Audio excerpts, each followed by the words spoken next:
तो इस साल का एम्प्लॉय ऑफ द ईयर का अवार्ड जाता है अशोक जी को।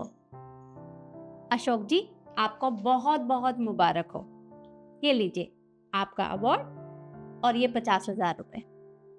नहीं नहीं मैम साहब, ये हमारे लिए अवार्ड। हम तो चौकीदारी की नौकरी करते हैं गेट पर। नहीं नहीं, ये हमें कैसे मिल सकता है? देखिए अशोक जी, क्यों नहीं मिल सकता आपको? अरे जो काम आप करते हैं वो हम में से कोई भी नहीं कर सकता। आपने अपना काम पूरी मेहनत और ईमानदारी के साथ किया है। देखिए, हर साल कंपनी एक एम्प्लॉय को अवार्ड देती है और उसमें सब लोग पर्चियां डालते हैं। पर्चियों पे जिसका नाम होता है उसे वो इनाम दिया जाता है। पर आपका नाम हर पर्ची के ऊपर है, एक दो पर्ची पर नहीं। सारी पर्चियां सिर्फ और सिर्फ आपके नाम की निकली हैं, तो ये इनाम तो आप ही को दिया जाएगा।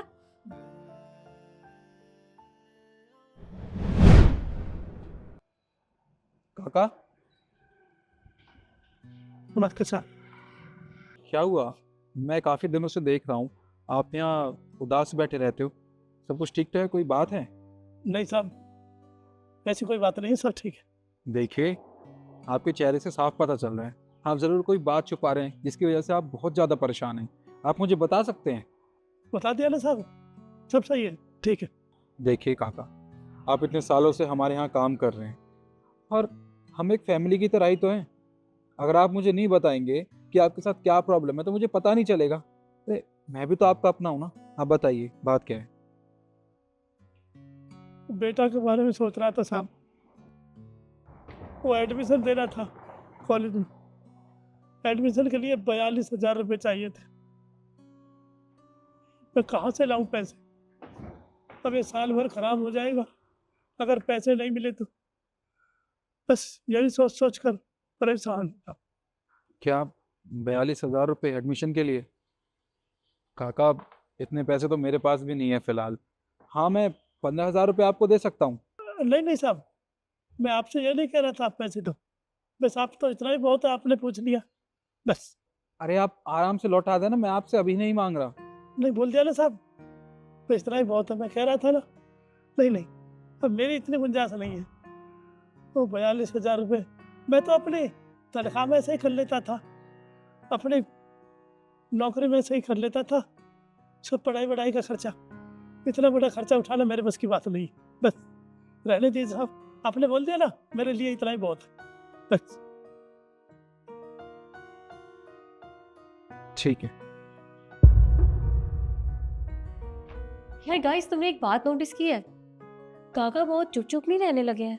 मतलब कोई बात नहीं करते, मैं नमस्ते करती हूँ तो वो रिप्लाई नहीं करते, पता नहीं कहाँ खोए रहते हैं। सही कह रही है शिरा।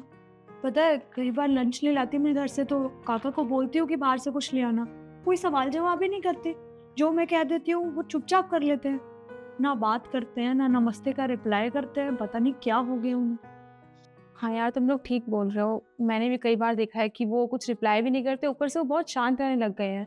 अगर पहले तो वो हमसे मजाक भी करते थे, हमारे पास आके बैठते थे, पर अब तो कुछ नहीं करते हैं।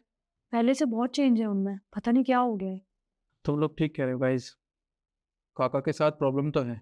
प्रॉब्लम? कैसी प्रॉब्लम निखिल? वो क्या है कि जब आज सुबह मैं ऑफिस आ रहा था तो मैंने देखा कि काका हमेशा की तरह उदास बैठे थे। मैंने उनसे पूछा कि प्रॉब्लम क्या है। पहले तो उन्होंने बताने से भी मना कर दिया, फिर बाद में बताया कि उनको ना अपने बेटे का एडमिशन करवाना है कॉलेज में, उसके लिए 42,000 रुपये चाहिए।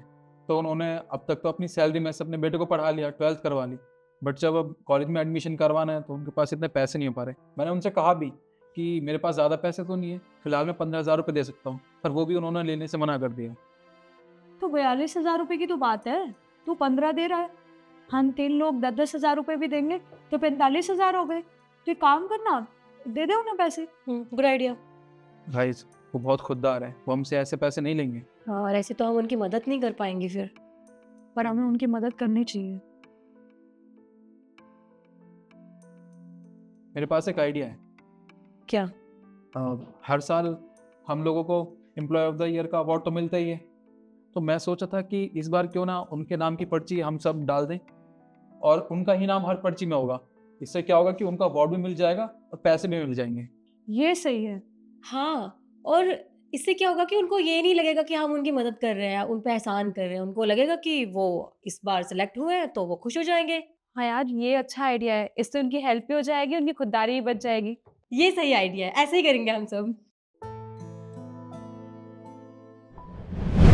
अशोक जी, आपने ये अवार्ड अपनी मेहनत और आत्मसम्मान के साथ जीता है।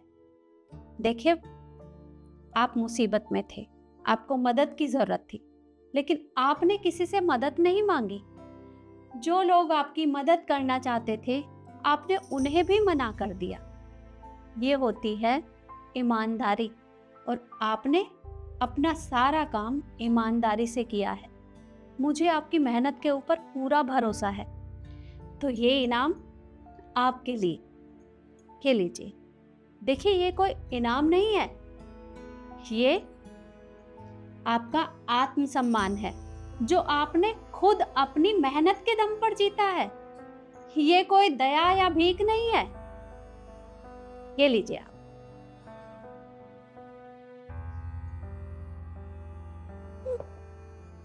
मैम साहब,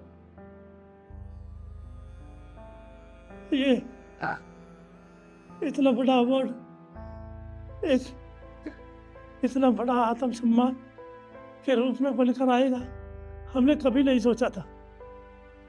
आपका बहुत बहुत धन्यवाद, बहुत बहुत शुक्रिया मैम साहब, बहुत बहुत धन्यवाद।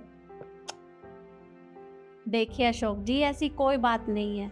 आपने सबके दिलों में अपनी जगह बनाई है, और ये हर किसी के बस की बात नहीं होती। तो आप परेशान मत होइए। अरे भाई, इनाम दिया जा रहा है तो तालियां तो बनती हैं।